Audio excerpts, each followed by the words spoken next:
नहीं दे रहा था। आज अपन पढ़ेंगे inter branch transactions, new heading.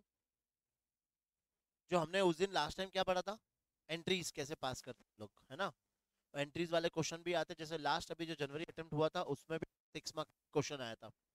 अब ये भी एक छोटा सा एक ही क्वेश्चन अपने इस बुक में, तो देखो इंस्टीट्यूट का कोई भरोसा नहीं, कभी उठ के ऐसे क्वेश्चंस भी दे दे, है ना। जैसे वो एंट्रीज वाले क्वेश्चन भी बहुत इजी थे, वैसे ही ये भी इंटर ब्रांच ट्रांजेक्शंस भी क्या है, बहुत इजी है। अब देखो ये है क्या, फॉर एग्जांपल जैसे एक है हेड ऑफिस अपना, हेड ऑफिस, ठीक है। अब इसके बहुत सारे ब्रांचेस है।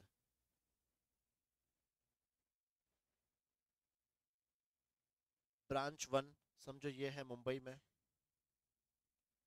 ब्रांच 2 समझो ये है दिल्ली, ब्रांच 3 ये है समझो चेन्नई, ब्रांच 4 ये है समझो दुबई, ब्रांच 5 ये है वापस से बेंगलोर। दुबई को हटा देता हूँ मैं, एक बार अपन इंडियन ब्रांच ही पढ़ेंगे फिर फॉरेन ब्रांच पढ़ेंगे। ये कहाँ खोल लेते हैं, राजस्थान, अपने शहर में। अलग अलग ब्रांचेस है। अब बताओ नॉर्मली ट्रांजेक्शन किन के बीच में होता है, अगर ये सब डिपेंडेंट होंगे तो हेड ऑफिस और ब्रांच के बीच में क्या होगा, ट्रांजेक्शन्स होंगे। अगर ये इंडिपेंडेंट ब्रांच होगा तो भी हेड ऑफिस और ब्रांच के बीच में ही ट्रांजेक्शन्स होंगे। अब मान लो मुंबई ब्रांच कुछ गुड्स भेज रहा है दिल्ली ब्रांच को, मुंबई ब्रांच कुछ गुड्स भेज रहा है राजस्थान ब्रांच को, बैंगलोर ब्रांच कुछ गुड्स भेज रहा है चेन्नई ब्रांच को। ऐसा होता है कभी बताओ, होता है। एक मैं नॉर्मल लोकल लेवल की बात करता हूँ, देखो लोकल लेवल पे तुम्हें पता है जैसे जियो के अलग अलग ऑफिसेस खुले हुए हैं, जियो के, है ना। जैसे समझो एक हमारे साइफन के वहां पे भी है, और समझो एक सेलिब्रेशन मॉल के अंदर होगा, एक सेक्टर 3 के अंदर होगा, एक समझो दिल्ली गेट के अंदर है। अब समझो मैं गया मेरे साइफन वाले शॉप पे जियो के वहां पे, और मुझे एक वहां पे फोन चाहिए, वो फोन वहां पे अवेलेबल नहीं है, करेक्ट। अब वो साइफन वाला ब्रांच क्या करेगा, फटाफट क्या करेगा, दूसरे तीनों ब्रांच में फोन लगाएगा कि भाई ये फोन तुम्हारे पास अवेलेबल है कि नहीं। तो वो बोलेगा समझो दिल्ली गेट वाला ब्रांच बोला कि हाँ मेरे पास अवेलेबल है, तो फिर क्या बोलेगा, सर 10 मिनट रुको मैं आपका फोन अभी मंगवा देता हूँ। वो अपने बंदे को भेजेगा, वो कहाँ गया, दिल्ली गेट, वहां से उसने फोन उठाया और वो फोन अब किसको बेच रहा है, कस्टमर को। क्या हुआ बताओ, दो ब्रांचेस के बीच में क्या हुआ, ट्रांजेक्शन हुआ। इसको हम लोग क्या कहते हैं, इंटर ब्रांच ट्रांजेक्शन। जब मैं जनरेटरीज कर रहे थे हम लोग तभी भी क्वेश्चन आया था, याद है, एक ब्रांच ने दूसरे ब्रांच में क्या किया था, गुड्स ट्रांसफर किया था। तो वहां पे मैंने क्या समझाया था कि हम लोग जो ये मानेंगे कि वो लोग ट्रांजेक्शन किसके थ्रू कर रहे हैं, हेड ऑफिस। तो ये सारे जो इंटर ब्रांच ट्रांजेक्शन होते हैं ये रिकॉर्ड कौन करता है, तो हेड ऑफिस रिकॉर्ड करता है। समझ में आ रहा है। जैसे फॉर एग्जांपल मुंबई ने किसको गुड्स ट्रांसफर किया, दिल्ली को, तो हम लोग क्या एज्यूम करेंगे, पहले ने किसको किया है गुड्स, हेड ऑफिस, और फिर हेड ऑफिस किसको दे रहा है, दिल्ली। तो हम लोग जो भी मुंबई ब्रांच रिकॉर्ड करता था वो क्या रिकॉर्ड करता था, भाई मैंने गुड्स दिल्ली को नहीं दिया, मैंने गुड्स किसको दिए, हेड ऑफिस को दिए। ये हो गया इंडिविजुअल ब्रांचेस के बुक्स में रिकॉर्ड करने का। लेकिन अब हेड ऑफिस को भी तो ये ट्रांजेक्शन के बारे में नॉलेज होना चाहिए। तो वो लोग क्या करते हैं, एक स्टेटमेंट बनाते हैं। क्या बनाते हैं, एक स्टेटमेंट जिसमें सारे इंटर ब्रांच ट्रांजेक्शन क्या करते हैं हम लोग, रिकॉर्ड करते हैं। अब देखो स्टेटमेंट बहुत सिंपल है।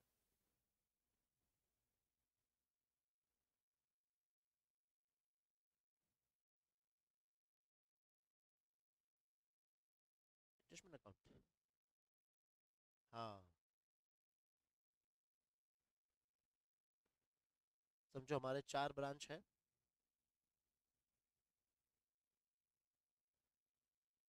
याद आ रहा है ऐसा स्टेटमेंट कहीं बनाते थे तुम लोग, जैसे इसने बताया अभी, एनालिटिकल स्टेटमेंट बनाते थे हम लोग class 12th। Past past adjustment जो सॉल्व करते थे हम लोग, याद आया, बस वही है देखो। अब जैसे ये किसका है, मुंबई ब्रांच, ये हम लोग ने बना दिया दिल्ली ब्रांच, ये हमने बना दिया चेन्नई ब्रांच, और ये हमारा राजस्थान ब्रांच। एक ब्रांच बेंगलोर हटा देते हैं इसको, ठीक है, अभी 4 ही जगह ना। इसके नीचे हम लोग क्या लिखते थे, debit credit, debit credit, debit credit, debit credit, ठीक है। अब यहाँ पे रिकॉर्ड क्या होता है, जैसे देखो फर्स्ट ट्रांजेक्शन में किसने किसको ट्रांसफर किया था बताओ, गुड्स, मुंबई ने किसको ट्रांसफर किया था, दिल्ली। तो इसमें रिसीविंग ब्रांच कौन सा है और गिवर ब्रांच कौन सा है? गिवर मुंबई है और रिसीविंग कौन है? दिल्ली। तो इसमें सिंपल सा अपना रूल यूज करना है, debit the receiver, credit the giver. अब डेबिट द रिसीवर मतलब किसको डेबिट करना है बताओ? दिल्ली ब्रांच को मैं डेबिट करूंगा और सामने मुंबई ब्रांच को मैं क्या करूंगा? क्रेडिट। बस एकदम सिंपल सा फंडा यूज करना है। अब नेक्स्ट में बताओ, मुंबई ने किसको ट्रांसफर किया था? राजस्थान को। तो राजस्थान कौन सा ब्रांच हो गया?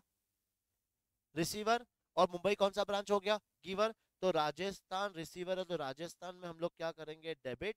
और मुंबई में हम लोग क्या करेंगे? क्रेडिट। ये हो गया मेरा सेकंड ट्रांजेक्शन। फिर थर्ड ट्रांजेक्शन किसने किसको दिया था बताओ? चेन्नई नहीं, बैंगलोर छोड़ दो, अभी राजस्थान ने चेन्नई को दिया, मान लो राजस्थान ने चेन्नई को दिया। तो चेन्नई कौन सा ब्रांच हो गया? रिसीवर, तो उसको डेबिट करेंगे। और राजस्थान कौन है? गिवर। और कोई ट्रांजेक्शन नहीं, चलो ये तीन ट्रांजेक्शन है समझो आपस में। अब इसके बाद हम लोग क्या करेंगे? इन तीनों को हम लोग क्या करना है? बैलेंस करना है। डेबिट का टोटल कुछ होगा तो क्रेडिट का टोटल, डेबिट का टोटल, क्रेडिट का टोटल, डेबिट क्रेडिट। ये हमें खाली क्या करना है? पहले टोटल निकालना है, ठीक है। फिर इसका निकालना है मुझे सबका नेट इफेक्ट। नेट इफेक्ट समझ रहे हो? डिफरेंस। तो किसी में मान लो क्रेडिट साइड ज्यादा होगा और किसी में मान लो डेबिट साइड ज्यादा होगा। मान लो इसमें क्रेडिट साइड ज्यादा है, इसमें डेबिट साइड ज्यादा है, ठीक है। इसमें भी डेबिट साइड ज्यादा है, ये मेरा डेबिट है, ये मेरा डेबिट है, और ये मेरा क्रेडिट है। और राजस्थान ब्रांच में भी समझो मेरा क्रेडिट साइड ज्यादा है। तो लास्ट में हम लोग सिर्फ एक एडजस्टमेंट एंट्री पास कर देते हैं, ठीक है। लास्ट में एक एडजस्टमेंट एंट्री कौन सा आता है बताओ? क्या लिखेंगे? हाँ, जो डेबिट है वो लिखेंगे हम लोग रिसीवर ब्रांच। वो कौन से हो जाएंगे मेरे? रिसीवर ब्रांच को हम लोग करेंगे डेबिट, और गिवर ब्रांच को हम लोग क्या करेंगे? क्रेडिट। इसमें रूल क्या यूज करना है बताओ? डेबिट, डेबिट द रिसीवर, और क्रेडिट द गिवर। बस ये फंडा हमें यूज करना है इसमें। आया समझ में? इसको क्या कहते हैं हम लोग? Inter branch transaction. इकलौता क्वेश्चन है, तैयार रहो, कभी आ जाए तो हम लोग इसको इजीली हम लोग सॉल्व कर सकते हैं। तो एक ही क्वेश्चन है ऐसा, देखो ये वाला। Show adjustment journal entries in the books of head office at the end of April 2011 for incorporation of the branch transaction, assuming that only head office maintain different branch account in its books। तो जो भी entry पास करनी है मुझे किसके books में करनी है? Head office. तो ऊपर हेडिंग में क्या लिखेंगे? In the books of head office. और नीचे हम लोग बनाएंगे कौन सा? जो अभी स्टेटमेंट मैंने बताया तुम्हें, वो हम लोग स्टेटमेंट बनाएंगे, ठीक है। अब बताओ दिल्ली ब्रांच। देखो दिल्ली ब्रांच के लिए क्या लिखा है? Received goods from Mumbai and from Kolkata. तो दिल्ली ब्रांच क्या है? रिसीवर। तो दिल्ली ब्रांच के डेबिट में मैं कितना लिखूंगा? 50,000। और मुंबई के क्रेडिट में कितना लिखूंगा? 35,000। कोलकाता के क्रेडिट में कितना लिखूंगा? 15,000। आया समझ में? सेकंड बताओ, send goods to Chennai and Kolkata. तो अब दिल्ली ब्रांच क्या है? गिवर है। रिसीविंग कौन है? चेन्नई। तो चेन्नई के डेबिट में, कोलकाता के डेबिट में, और दिल्ली के क्रेडिट साइड में। आया समझ में? बिल रिसीवेबल रिसीव्ड, देखो उससे कोई फर्क नहीं पड़ रहा क्या आ रहा है क्या जा रहा है, अपने को तो खाली क्या देखना है? रिसीवर कौन है और गिवर कौन है। Bill receivable received from Chennai, तो यहाँ पे दिल्ली ब्रांच कौन है? रिसीवर। तो उसके डेबिट में और चेन्नई के क्रेडिट में।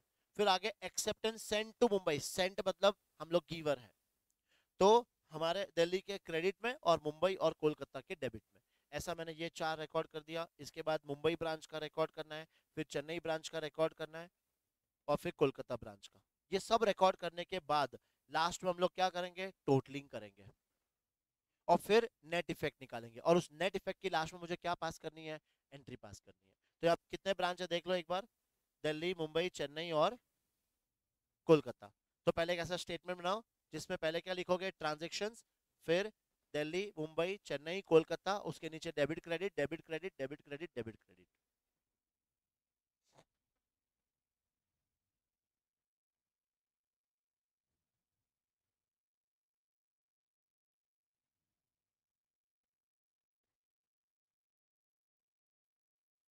और याद रखना ये तुम्हारा वर्किंग नोट है। अगर लिखना स्टार्ट, बनाना स्टार्ट कर दिया, हमेशा पहले तुम्हें एंट्री किसके लिए, जगह किसके लिए छोड़नी है? वो एंट्री पास करने के लिए। 4-5 लाइन छोड़ देना अगर नहीं बनाया हो तो, ठीक है। और बना दिया तो कोई बात नहीं, लास्ट में लिख लेंगे। लेकिन एग्जाम में याद रखना, पहले हमेशा तुम्हारा मेन आंसर आना चाहिए और उसके बाद वर्किंग नोट्स।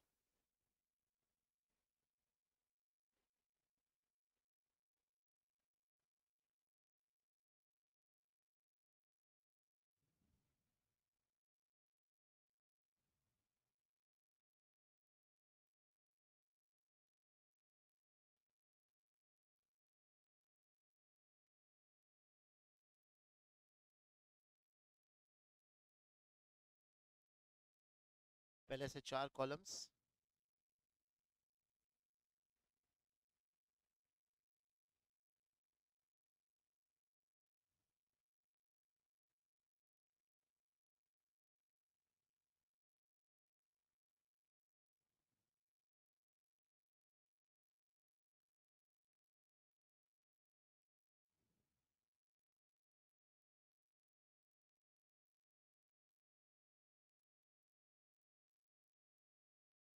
नहीं बन रहा है सही तो नीचे लिख दो।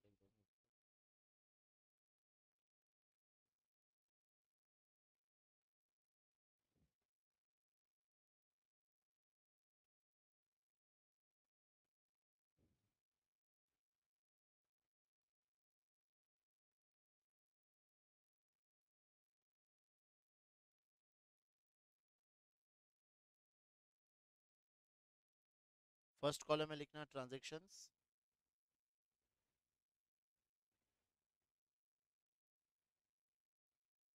ठीक है, फिर हमारा पहले Delhi debit credit, Mumbai debit credit, Chennai debit credit, Kolkata debit और क्रेडिट। एक में सिखा रहा हूँ, बाकी तुम लोग पूरा करो, है ना। करे स्टार्ट। क्वेश्चन दिखा दो खाली, है ना, बाकी कर लोगे। एक बार ट्राई करो, चलो। खाली समझ में आ गया ना, ऊपर दिल्ली लिखा है मतलब दिल्ली तुम्हारा रिसीवर भी हो सकता है, गिवर भी हो सकता है। बस ईच केस में आइडेंटिफाई करना है। और जैसे ट्रांजेक्शन में क्या लिखोगे बताओ। जैसे फर्स्ट क्या मिला तुम्हें, रिसीव्ड गुड्स, तो यहाँ पे लिखोगे रिसीव्ड गुड्स। ठीक है। और आगे अब कौन किसको भेज रहा है एक बार देख लो फटाफट। दिल्ली को मिल रहा है रिसीव्ड गुड्स, तो दिल्ली के कहाँ लिखेंगे, डेबिट में। कितना, 35 और 15 50, तो दिल्ली के डेबिट में लिखो 50,000। और कौन दे रहा है, मुंबई और कोलकाता, तो मुंबई के क्रेडिट में 35,000 और कोलकाता के क्रेडिट में 15,000। आया समझ में, मैं क्वेश्चन दिखा रहा हूँ, अब फटाफट से सॉल्व करते जाओ।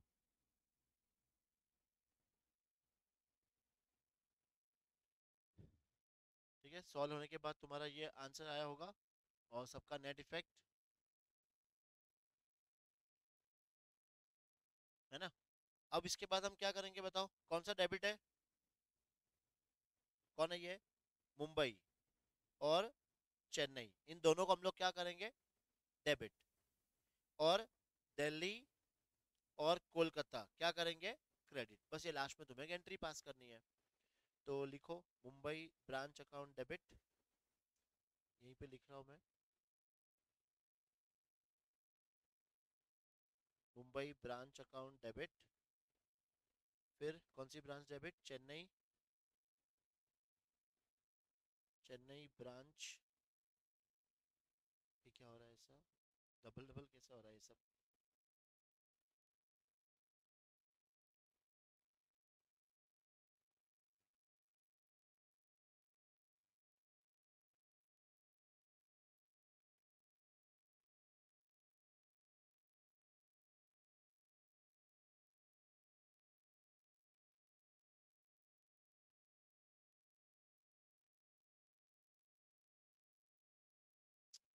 Why this is happening. चलो तुम लोग लिख लो, क्या आएगा, मुंबई ब्रांच को हम लोग क्या करेंगे, डेबिट। फिर चेन्नई ब्रांच को करेंगे डेबिट, और ये दिल्ली ब्रांच को क्रेडिट, और कोलकाता ब्रांच को क्रेडिट। एक एंट्री पास कर लो लास्ट में, है ना। लिखो Mumbai branch account debit 3,000, Mumbai branch account debit 3,000, Chennai branch account debit 70,000, Chennai branch account debit 70,000, to Delhi branch account, 15,000 और to Kolkata branch account 58,000। Hope तुम लोग को समझ में आया। एक्सेप्टेंस मुंबई, कहाँ था acceptance? Acceptance send to Mumbai और कोलकाता, किसने भेजा? दिल्ली ने। तो दिल्ली कौन है? गिवर। तो दिल्ली के क्रेडिट में कितना आना चाहिए? 35,000, और मुंबई के डेबिट में 25,000 और कोलकाता के डेबिट में 10,000। अरे एक्सेप्टेंस सेंट, गिवर है वो, उसने वो दे रहा है। ये मत, मैंने क्या बोला देखो, ये मत देखो cash goods bill receive bills, ये मत देखो, वो गिवर है और या रिसीवर है, सिर्फ वही चेक करना है अपने को बस। हाँ, तो बिल्स पेबल को डेबिट नहीं करना है अपने को, अपने को मुंबई ब्रांच या दिल्ली ब्रांच या कोलकाता ब्रांच, इन लोगों के बारे में सोचना है कि ये रिसीवर है या फिर ये गिवर है, बस। समझे सब लोग? नहीं, ऐसा है ही नहीं इसमें।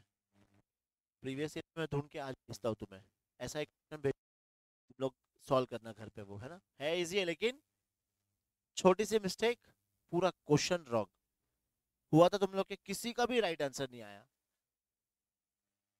नहीं मिलेगा, नहीं मिलेगा। अच्छा बताओ, इंस्टीट्यूट ने तुमसे क्या पूछा है? वन एडजस्टमेंट एंट्री, क्या ये वर्किंग नोट चेक करेगा? नहीं यार, अपन स्टेप बाय चेक करते हैं, इसने ये सही किया ये गलत किया, इतना वो चेक करेगा? नहीं करेगा, बिल्कुल भी नहीं करेगा। तुम लोग सीए एंटर का एग्जाम दे रहे हो, तो तुम्हारी एंट्री वो परफेक्ट हुई तो तुम्हें फुल मार्क्स मिल जाएंगे, वो एज्यूम करेंगे कि इनका वर्किंग नोट सही है। याद रखना। समझ में आया? इसलिए बहुत ध्यान से कि कौन रिसीवर है कौन गिवर है, कौन रिसीवर है कौन गिवर है, वो हिसाब से तुम्हें क्या करनी है, एंट्री पास करनी है। यस भव्य, कैसे करोगे चीटिंग? वहां चीटिंग करने मिलेगी तुम्हें? तुम्हें क्या लगता है?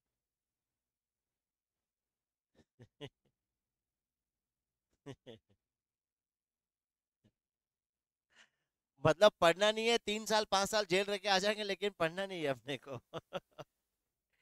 3 साल में तो 9 अटेम्प्ट दे सकते हैं रे आराम से, कहीं ना कहीं तो पास हो जाएगा।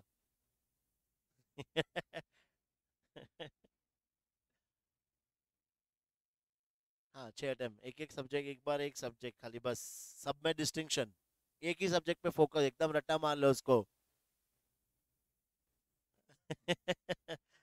और जब तुम लोग ऐसे, इंटर में कितने सब्जेक्ट है? 6, कितने टाइम कितने अटेम्प्ट लगोगे उसके? 6 अटेम्प्ट। फिर फाइनल, तो बनते बनते तुम्हारी एज क्या हो जाएगी, सोचो फिर। क्या मतलब है फिर ऐसा? चलो अब नेक्स्ट हेडिंग डालना,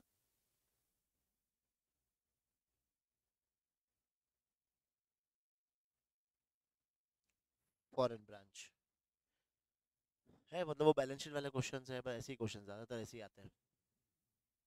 चलो अब नेक्स्ट हेडिंग डालना, फॉरेन ब्रांच।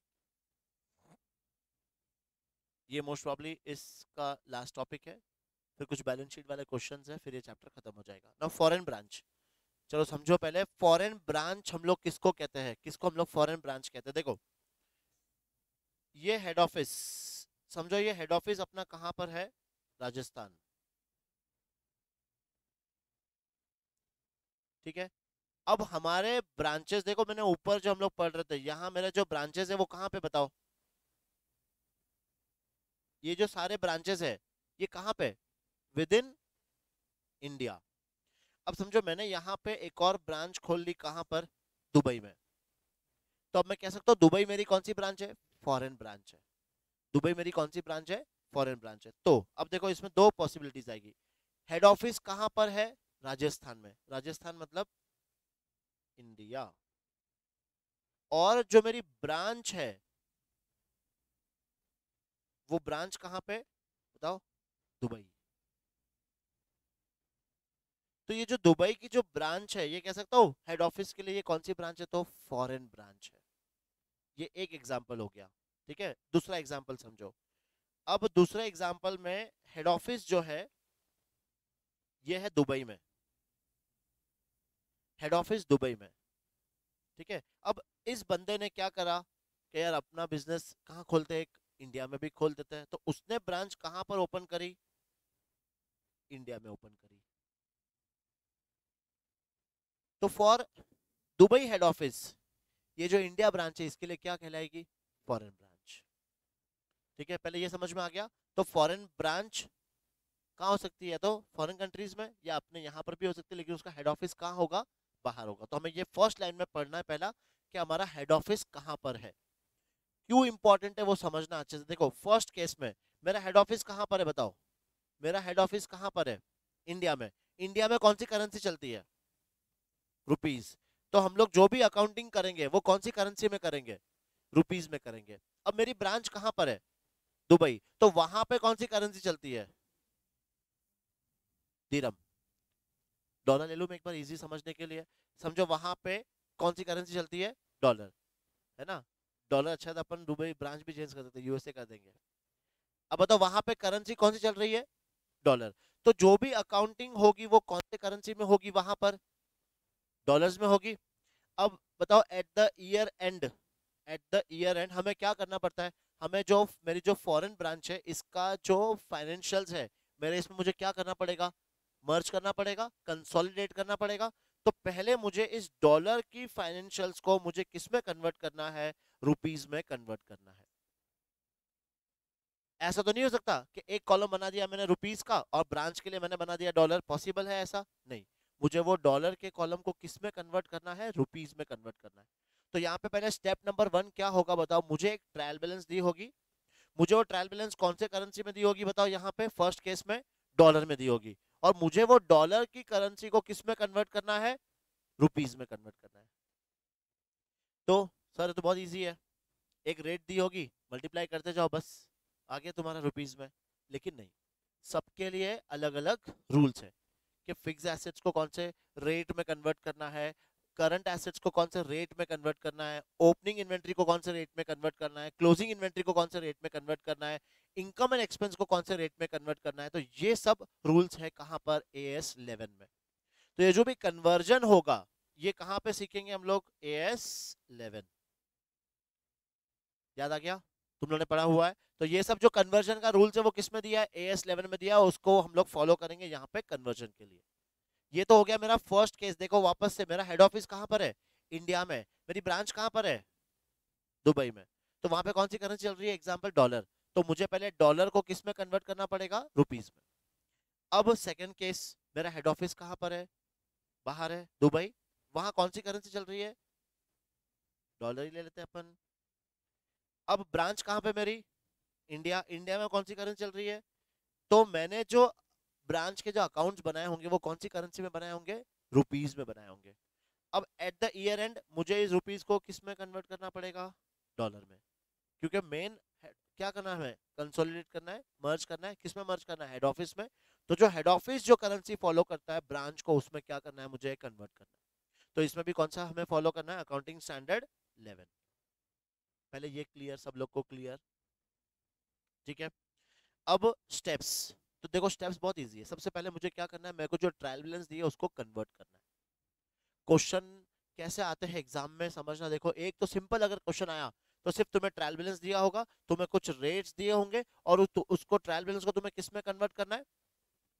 जो भी करेंसी होगी उसमें कन्वर्ट करना है। एक इस टाइप का क्वेश्चन आ सकता है।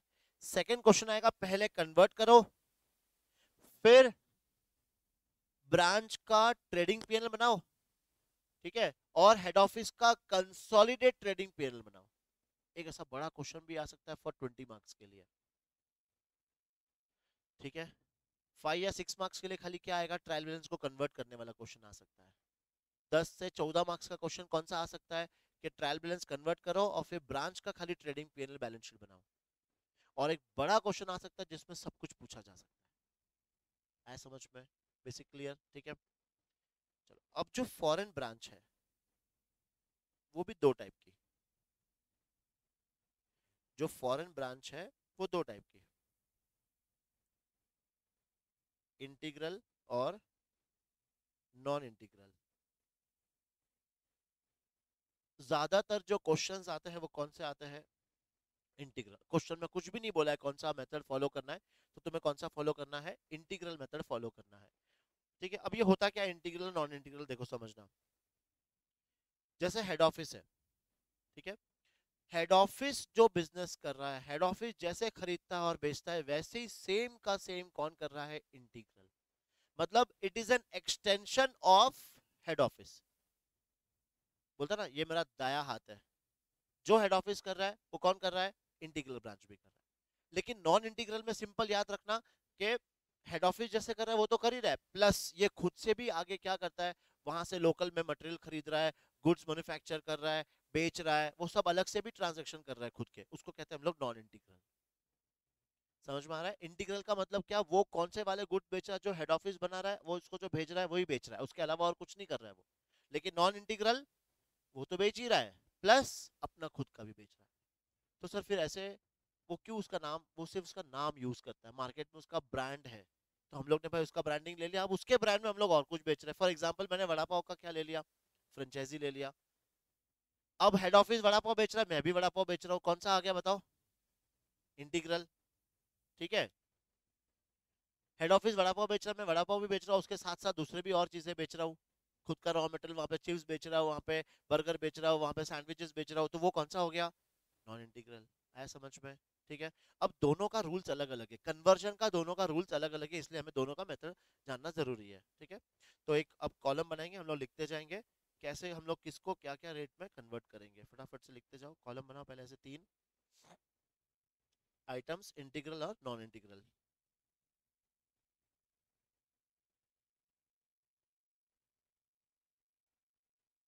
ये ना, तो यहाँ तक तो आ गई थी ना शायद से, कि नहीं?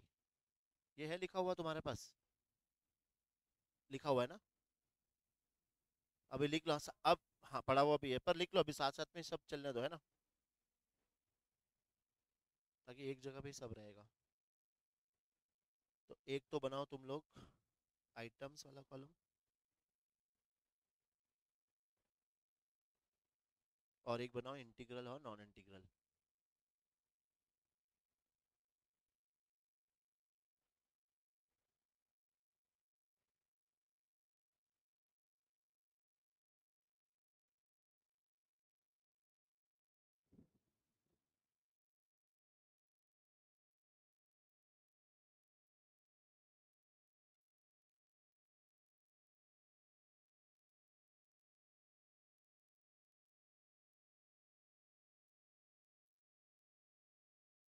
Integral non integral. अब लिखते जाओ फर्स्ट।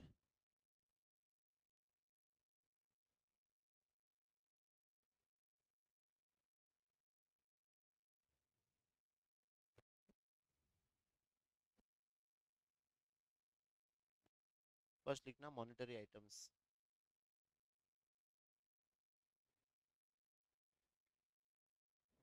फर्स्ट लिखना मॉनेटरी आइटम्स। मॉनेटरी आइटम्स क्या क्या होते, तो ब्रैकेट में लिख लेना। Current assets. क्या हो गया बेटा? हाँ, करंट एसेट्स, करंट लाइबिलिटीज,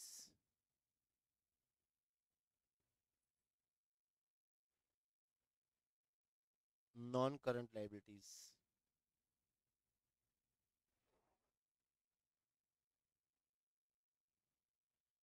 ये सब हमारे मॉनेटरी आइटम्स। एग्जाम्पल लिख लो, जैसे cash, bank, debtors, creditors, loans, bill receivable, bills payable.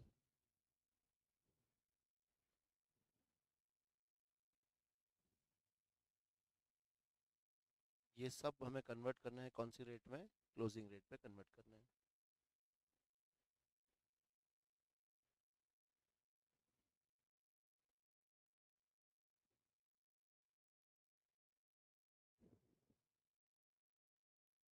Second, non monetary items.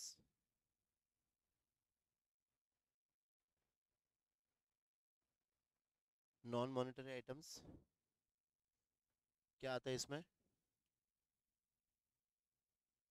एक तो fix assets, and it's depreciation,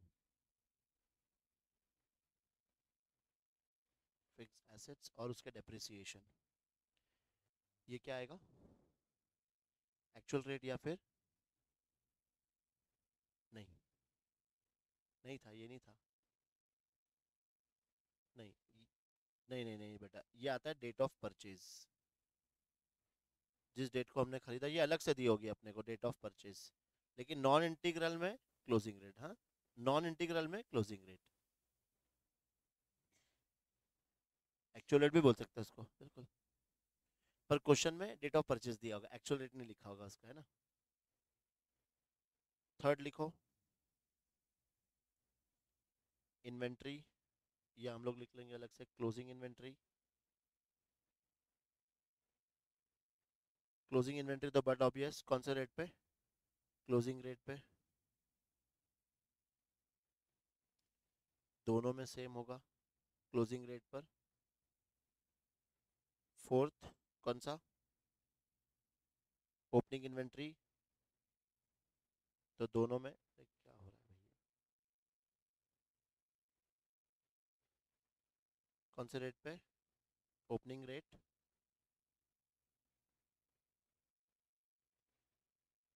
question में अपने को सारी चीजें दी होगी, फिर लिखो फिफ्थ,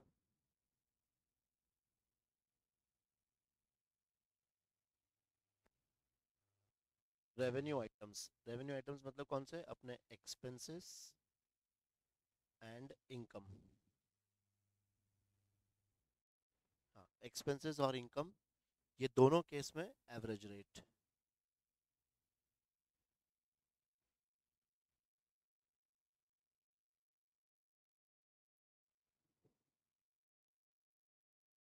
दोनों केस में एवरेज रेट, फिर head office balances and head office items, ये refer to head office trial balance, refer to head office trial balance, है ना। और last exchange difference,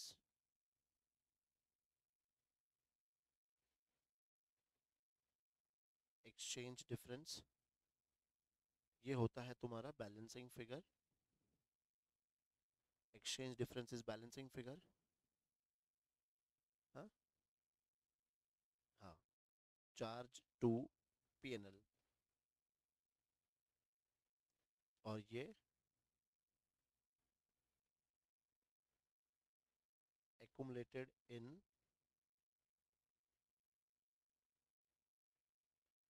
foreign currency translation reserve,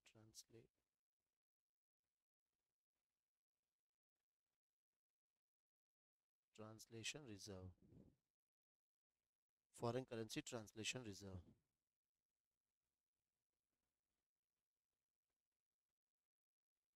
नीचे खाली छोटा सा लिख देना, average rate is equal to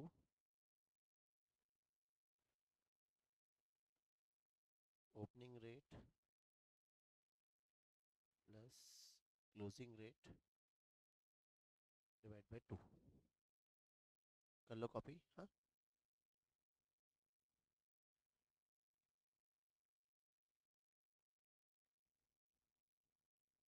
चलो इसका एक्सप्लेनेशन हम लोग कल करेंगे, है ना। एक बार लिख लिया हम लोगों ने, सब सब लिख लिया सबने, चलो आगे का कल पढ़ेंगे।